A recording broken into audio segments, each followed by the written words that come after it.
G'day, Aussie Bonsai Bloke, here you go. So good day guys, another day, another beer, back on the old iron jack, and another tree.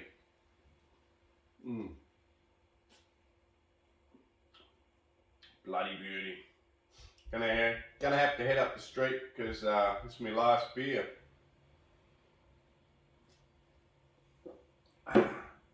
Bloody beauty. So I better enjoy it and just sip on it. Get it out of the way so I don't keep grabbing it and drinking it. Right guys, basically today here we got a Turkish oak. Turkish oak, similar to the English oak, but it seems to have slightly larger leaves, although they are reducing slowly. So you can see how big the leaves are on the Turkish oak. Another big difference about the Turkish oak to the English oak is that the Turkish oak, in my climate anyway, is not really fully deciduous. So what will happen is it will hang on to the old leaves all the way through winter, won't drop them, and then when the new summer leaves come, this Turkish oak will then drop the older leaves that it kept through winter and, you know, concentrate on the new ones. So I'm not sure whether it does that to protect the buds or what, but seems to be how it grows in my climate. But anyway, today the job on this one is, you know, it's growing pretty well, but all we're going to do on this one is probably, well, it's got some, anyway, all we're going to do is we're going to, just looking at the trunk, I've just sort of been chopping it over the years and haven't really kept an eye on it, and the bottom of the trunk's beautiful, top of the trunk's a little bit straight, so we may have to adjust that, but it would be a hell of a cut if we do. Alright guys, so anyway, let's get into it. So the aim of this video was basically just to, we're going to trim the tree back, but I also wanted to defoliate it so that we can really see what we're trimming back. And we've still got another week of summer, so it'll have time to grow new leaves and set them in before winter. So let's get to that. So this tree is super healthy. I've had this tree for a long time. I got it from a windsurfing mate. He got it out of a garden in the Adelaide Hills. And I reckon, yeah, probably 10, 12 years ago. And then I put it in the garden for quite a few years. And then finally I dug it up. And it's been as a bonsai, in a bonsai pot, well not in a bonsai pot, in a tub, for the last probably, maybe even 6 years. So what I'm going to do is I'm just going to cut back the outside of the really long ones for now, just so I'm not defoliating stuff that, you know, is wasting time, because what's the point of that? Okay, so now we're just going to get into defoliating it, so that we can really see what structure's going on in there. So when I go about defoliating it, basically there's a few ways you can do it on different trees depending on how it holds onto its leaves. Some you can hold the base of the branch and pull. As you can see, these are extremely solid and that's just going to wreck the tree.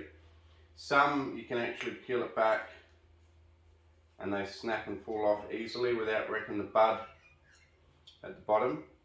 So if I get you, I'll bring this in on a close-up of this as well.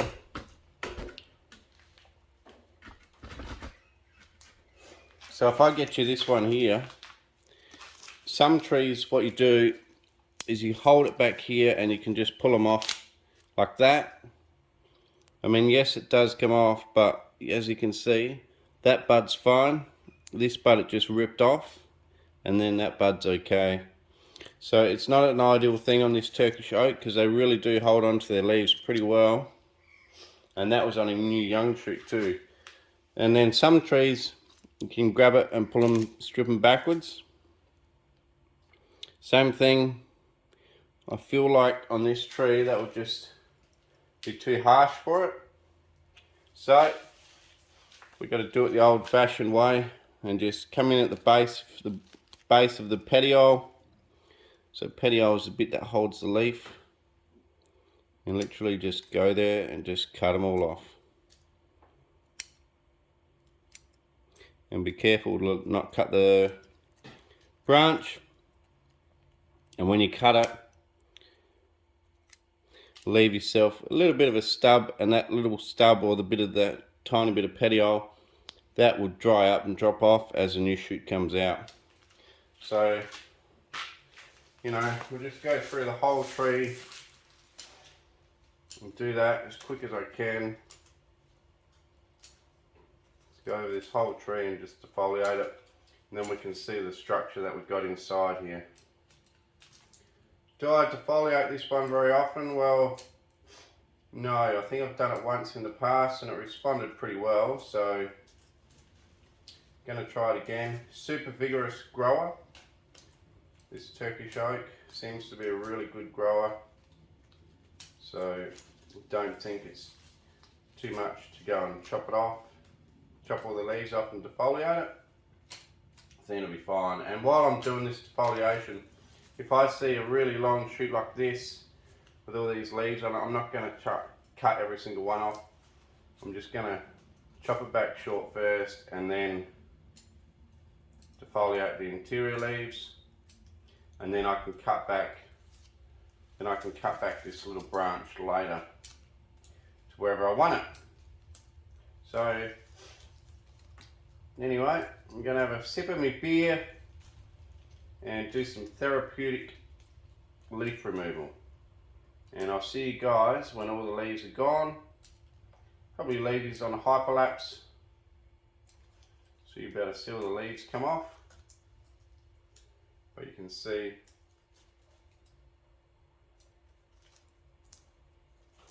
that branch there now is pretty much, you know, got no leaves left on it. Right, I'm going to get to it. I'll see you guys in a bit.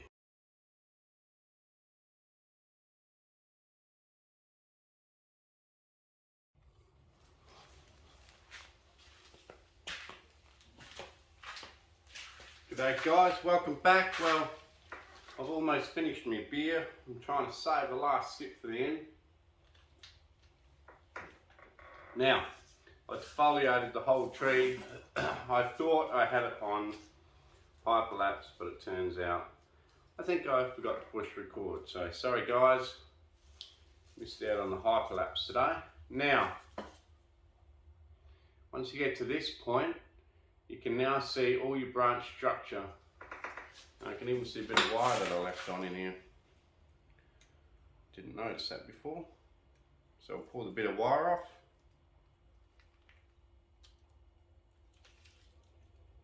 Must have been just pulling that branch around a bit.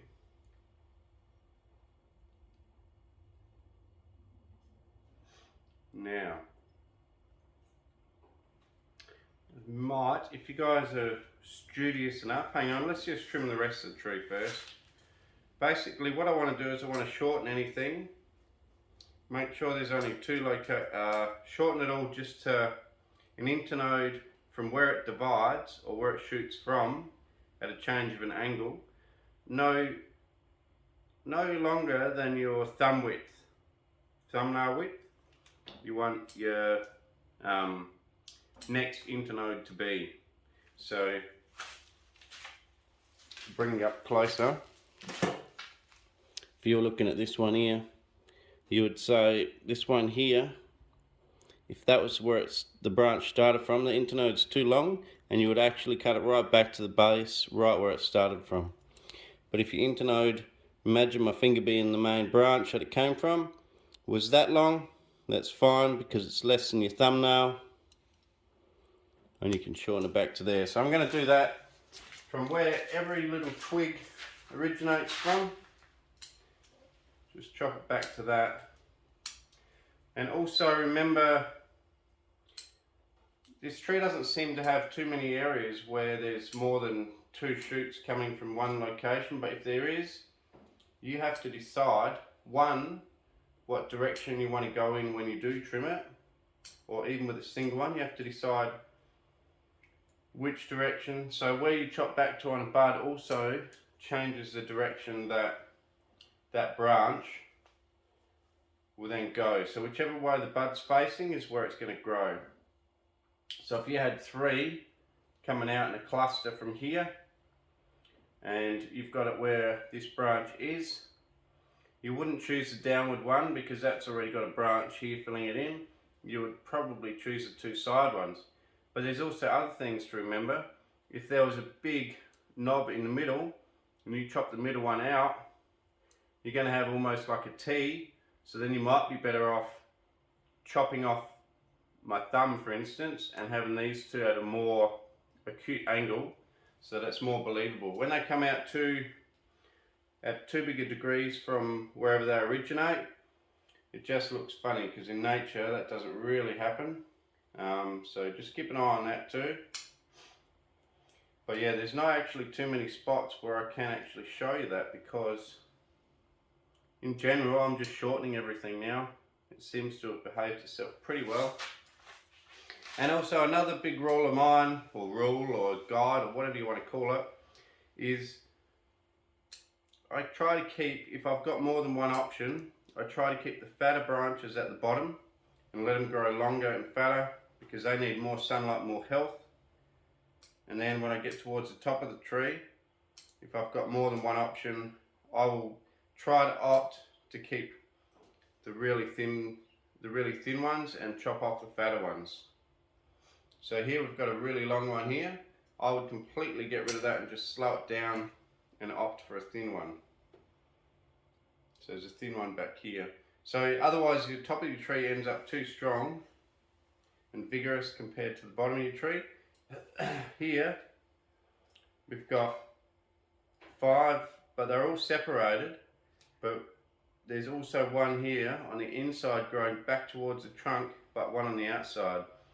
If that's the case, you choose the one on the outside, get rid of the one growing back towards the trunk, because in nature it does happen, but not generally, because it'll be shaded out by the rest of the branching and die off anyway. So opt for the ones that naturally flow out. Now we've got another one on the inside here, flowing back towards the trunk. Looks a bit funny, let's get rid of that one. Okay, chop it all back. There's not actually much to do. I think we probably chopped it back not that long ago, and there's not actually much to chop back. It's growing pretty well uniform, and there's not a lot to chop back. But you can now see the bones of this tree. So here we got a really long legged one. Funny growth here. I'm going to probably, no, we'll leave it for now, because otherwise it'll get shaded. No, I'll cut it off. Let's cut it off. But you can see now you've got these 2 branches going at almost a T. So what I'm going to do is I'm just going to completely chop this fatter one here off. Let that one there grow back that way to fill in that area, and then it'll divide and hopefully create more of a natural division rather than a big fat T, or the bullhorns. I think other people call it the bullhorn effect. You want to avoid the bullhorn effect and have things come out nice and flowing. So here you can see we got 3 from one location. Looks pretty bad, pretty awful. Now this one's growing up into here, but this main one on the side here, if we were to chop that middle one out that's growing up into there, same thing, you would have the bullhorn effect. Then you got this one here growing off that way, which is in a not too bad area, but you do have this little one behind that could take over. So keeping in mind that we want to keep branch divisions, you know, use a fairly acute angle, I'm going to opt to get rid of this little guy. Remember, we want to keep the fatter ones at the bottom and the skinnier guys at the top. So if I was to chop this main one off, well, we've just kept 2 skinny guys, which is not quite right. So let's get rid of this one here. Ideally I would have got rid of the straight up one, but if I did that, the angle would be like the bullhorn effect. And we do have this little guy down here which can grow because he's not actually divided in the exact same spot. He's actually a couple of nodes back. So here's one growing back towards the middle of the tree up here. Let's chop that guy out. We're starting to get to a point where you can opt to keep skinnier guys over the heavier guys. So anyway, there's not a lot to chop back, but I'm just trying to show you guys as much as I can. I thought there would be more to chop back on this tree, but it's actually doing pretty well. So here we've got one growing up, but out this side where there's no branching. And then you've got another T branch growing back into the middle here. Now we've got enough stuff here that's going to be growing out into this middle. So let's get rid of this guy so we don't end up with 3 branches from one spot all fat in the long run. So we'll cut that off. Yeah, basically I think we're pretty well done. Just trimmed it back slightly. Here we've got a funny knob. Even though these two come at a pretty good angle, some branches for whatever reason end up with quite a fat little stub where they originate from. Doesn't look overly attractive on the outside of the tree, so we're going to cut back to this little node inside and get rid of that fat bit.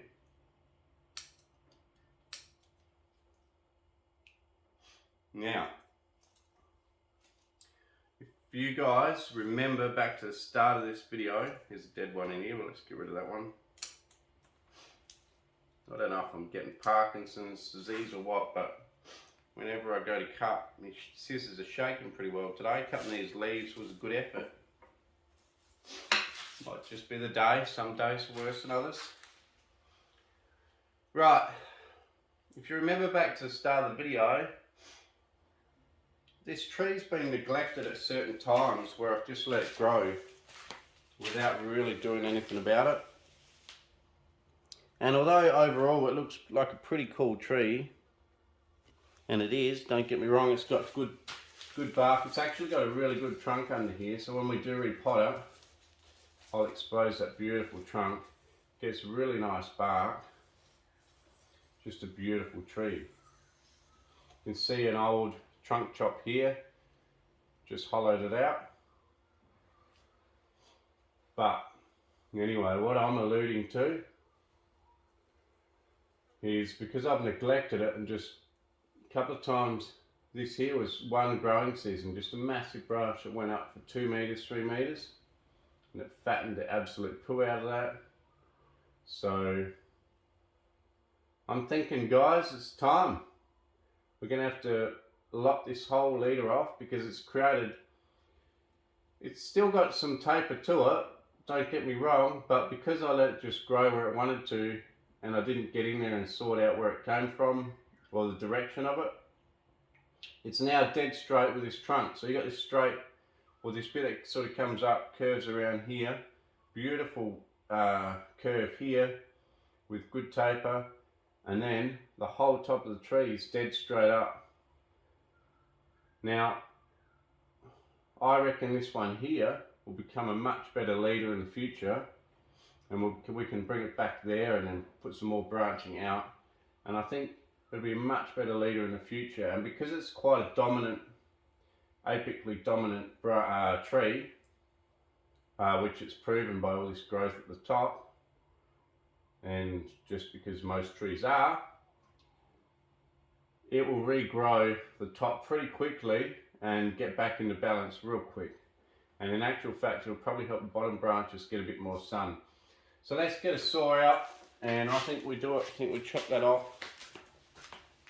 See how we go.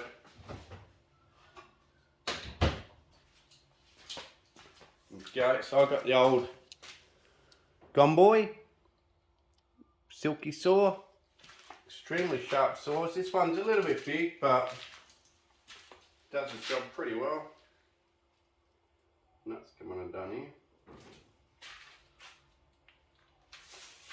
Right. So what we want to do, don't want to stand in your way, so I'm going to do it from the back here. You want to cut so you leave that leader alone, but you want to cut down on an angle to the branch below it. An angle looks better than a straight cut straight across. I can cut it straight across very easily, but I want to do it on an angle, and I want to save this little guy down here. Hope you guys can see that. Big chop coming up. I'll bring you guys closer because this is not a chop that I do every day of the week. So you can see this little guy here. Okay, forget these lower branches, they're not part of it. They're going to stay. There's this little guy here, we want to keep him as a side branch, and this here is the main leader here. We want to keep him because he's got a good direction about him, and get rid of this whole top. So, sad I know, but it's going to have to happen. And there's also one at the back which I'm debating on whether we keep it or get rid of it for now. We could definitely shorten it, we'll see. But anyway, for now let's do that cut straight across to this little guy here. And if we can, try to angle it slightly so that the cut faces more to the back. So let's do it. So these saws are pretty sharp. They're a pull saw, not a push, so you can push through really gently and then pull back with a bit more force. Now I'm just going to use the tip of this saw. It's a bit big, I don't want to cut these other branches, so let's do it. Here goes. Whew. Big cut. Has to be done though, I think.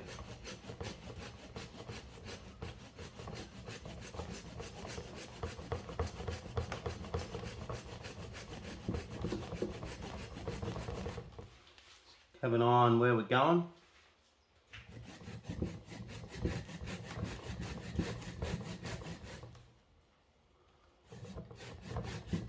Don't just look at the cut you're doing, look at all the branches around it and make sure you're not cutting into them. We're very close to this one down here, but I'm keeping an eye on it.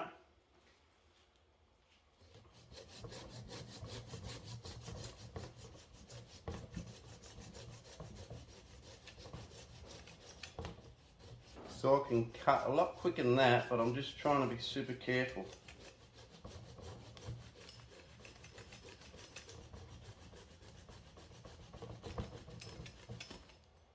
Right. Whew, big cut. Top is gone. Well, I think it's an improvement. Hard to keep that cut. It's hard to keep that cut at the back because keep this little guy, or this back one at the back here, it you know, it couldn't go on an angle backwards, but that's fine. It's still got good taper to there. We'll create a little feature out of there, and I think definitely you could try and make a cutting out of that. Some weird cutting buried in the ground. I don't know whether it would grow or not. Maybe, maybe not. Don't know. Maybe I will, maybe I won't. But yeah, I've had this tree for a lot of years, but the actual leader's not very old. It actually grew really quick. Right. So now let's get some big snips out. And what we want to do is, at the moment, this back branch here, which is the back branch, is definitely fighting it out with this what's going to be the main leader now, and it's fighting it out pretty well. So what I'm going to do is I'm going to really shorten it up to this little guy, and in the future I'll keep this one cut back hard and let a long shoot grow in here, and let it really fatten up this leader, which will help callus over what's going to be a hole here. And I'll just go and get something to show you guys. If you don't have all the special tools for carving, there's also another really good way of doing it on a deciduous tree that has soft wood. There's no point doing a wood feature on this oak because the wood will get too soft and it'll rot away. If you do one on an oak, you want to treat it with something like, I don't know, lime sulphur, wood hardener, something like that. Mix your lime sulphur with a bit of ink, because you don't really want a white wood feature on a deciduous tree. You want it black. But what we'll do, we'll get the drill out. So there's no carving bits involved. I'm just going to use a drill. Okay guys, so I've got my drill ready. Drill bit in it, simple as that. Now, I mean, this is going to be a deadwood feature. I don't ever expect it to callus over, and I don't want it to. I want it to be a feature. But it's going to be a hollow deadwood feature, if that makes sense. So the feature will just be hollow and dark in there, like the other one on the tree that I showed you before. Now, if you don't have any bits, you can, any die grinder, Dremel, all that sort of stuff, or you're too scared of it, you can just get a drill bit, get a different size one if you need to. Especially for making hollows, it works fine. So what you want to do is you want to just drill in sideways first to make a start.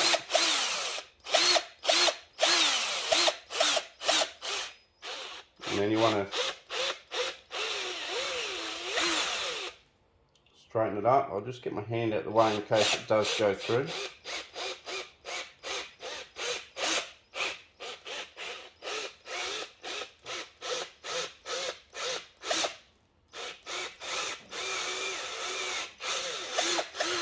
Just take it easy, there's no rush.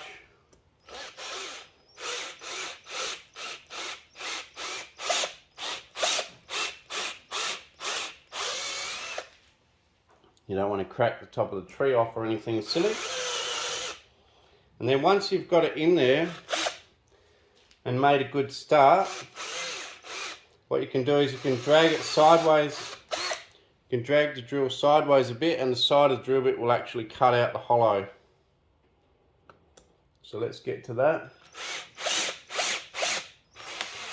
So I'll drag it sideways. Just make sure I push play, record.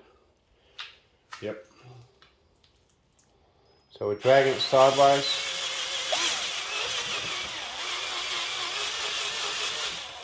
Get it off this turntable, it's shaking around a bit.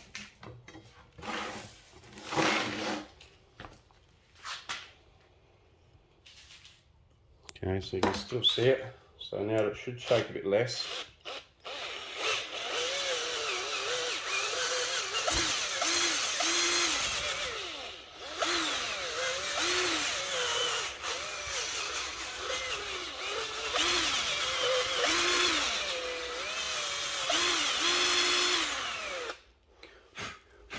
And be careful when you do it that the tip of the drill bit, if you push at the top, remember the bottom of the drill bit's going to want to push out the bottom. So just be super careful for that. If you start to get too close to the edge, you can cut off the cambium layer and you have no sap flow. So be really careful for that.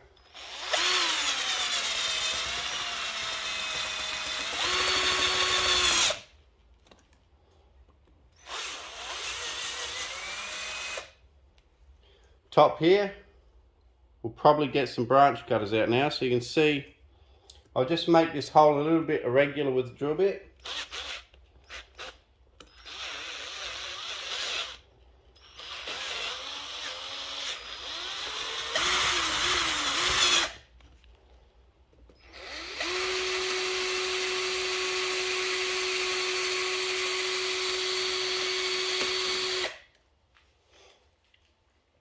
So you can see we've pretty well managed to hollow it out. You can get a screwdriver in there and pull out the dead bits of wood that are sitting in there now, or you can just let it rot away. But you can see it leaves quite an effective little deadwood feature. And then you want to come in here and just create an irregular bit here with this side, so that that comes down to here in not a circular fashion, just a jaggedy line.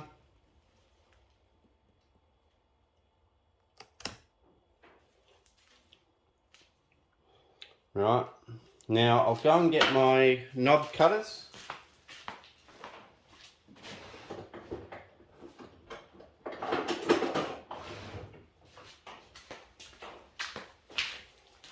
Right, and you just want to just pick away at the edge carefully, make sure they're sharp, and then carefully pick at your edge to create a nice sharp clean line, because you actually do want the cambium to roll in, the callus. You do want the callus to actually roll in on this cut, on this big hole. Not fully, I mean if it does fully, so be it, over years. But if it doesn't, that's the whole point to this exercise, is it leaves a nice rolled in edge cambium layer or callus. It'll roll in really nice, and you'll have this, you know, really nice fish lips type look to it. You know, if you like fish lips. And it'll actually create something quite natural looking. So that's it. So drill bit, pair of cutters, and you can see now we've created from the front pretty good taper. It'll create quite a nice hollow there. We'll paint it black in a second. If you wanted to, you could sort of cut into there a little bit, but you don't really want to, because if you cut in too much, you'll create a funny negative taper almost when this fattens up. So you want to leave quite a bit of thickness there so that the taper keeps going. So I'm going to leave it for that. That's good enough for now. Now all I'm going to do, get out my pot of charcoal, natural water-based stain, safe for the tree. You'll notice I used it in my big olive carving video, but I ran out, so I've got some more now. And basically we're just going to dip the brush in, pull it out, and paint that deadwood feature. So it's a a water-based charcoal stain. It does soak into the wood as well to help preserve it, but it doesn't matter on a deciduous tree when you create these hollows if it does rot out. You'll notice too I didn't put a drain point for the water to drain out, because that doesn't bother me. If it rots naturally down the center of the tree, that's fine, and it would probably end up coming out of this hole further down eventually, because it'll go right through and create a nice feature, just like you see in a normal deciduous tree. You don't see someone go up there and make a drain hole every time a branch snaps off and it starts collecting water in there. It naturally rots out until it finally makes its own hole outside the trunk, and that's what creates all your beautiful hollows and stuff in a deciduous tree. Older deciduous trees, if you went and had a look at them, almost none of them have a scarless trunk like what they try and promote you to have. They all have big hollows and holes and craggy bits where stuff's rotted back and snapped off. And if you can create that in nature, well, that's what you're trying to do. So I'm going to repaint the old one as well. May as well while I'm here. Make it all matchy. And one day I'll put this in a proper pot, but for now I still want vigorous growth to heal the top, make it, you know, roll over a bit but not fully, just a nice believable amount, bit of fish lip roll action, and we'll see what happens.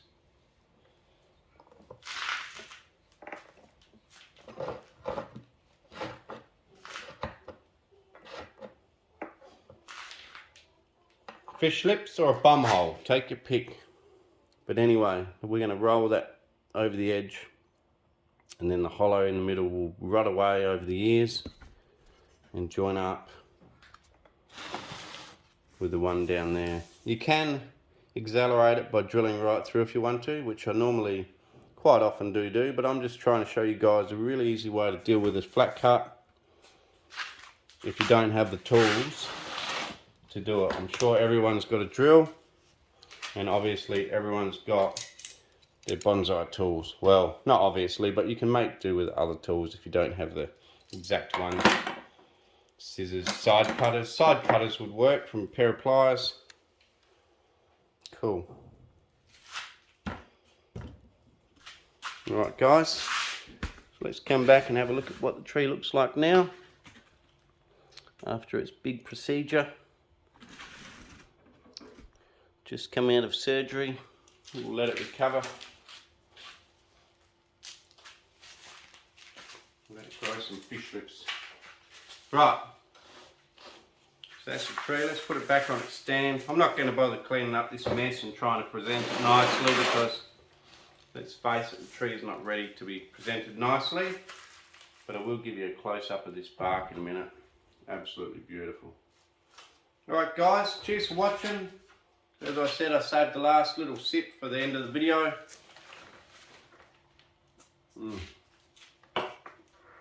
Bloody beauty. Getting a bit hot. Right, spin of the tree on the way out. It's turning into a really nice tree, and I think what we've done today, getting rid of that big top, is a massive improvement on this tree. And just remember, a big step now will save you another 10 years of growing it and then cutting it off anyway. If you've got a problem with your tree and you really don't like it, you're not going to like it in another 2 years' time. It's still going to be there. Deal with it and move on. So now we'll let all this fill in, and within 2 years' time, another 2 years, you won't even know where it was cut from, and it will look like a beautiful tree again without this top. Remember, that top was up here like that. You can see, very different now. No worries guys, I'll bring you a close-up of that bark. Thanks for watching guys. I've been chucking out a lot of videos trying to get some work caught up on, and I hope you guys are really enjoying it, because I know I am. So there's actually some really good roots under the ground there. So there's an old cut that I just did with knob cutters. Look at that bark, an old branch that was cut. Look how the bark's sort of flaked off but rolled around that little branch that got cut off. And there's the hollow. And although when you do it with a drill bit, it's a bit circular in there for sure, it's not going to matter once it starts rolling over and it becomes really dark and you can't see down there. There's the other one down there, which was done in a similar fashion, I think. Drill bit can actually be faster than carving bits sometimes for creating hollows. No worries guys, cheers, thanks for watching, enjoy all your comments. I'll try and keep pumping them out. Cheers.